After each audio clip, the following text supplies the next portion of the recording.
ধন্যবাদ জানিয়ে আমি আগামী বছর এইরকম নিশ্চয় আমাদের এই গোলন্দাজের ঐতিহাসিক প্রতিযোগিতা হবে। আপনাদের একদিন দাওয়াত রেখে আমি আমার সংক্ষিপ্ত বক্তব্য এখানে শেষ করলাম। ধন্যবাদ গোলন্দাজের আয়োজক কমিটি, ধন্যবাদ।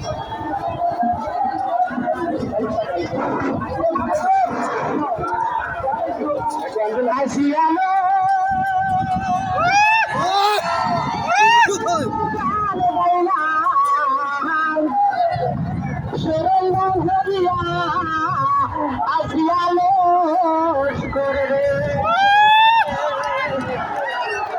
তোমার নামের গান গাইবা শহরের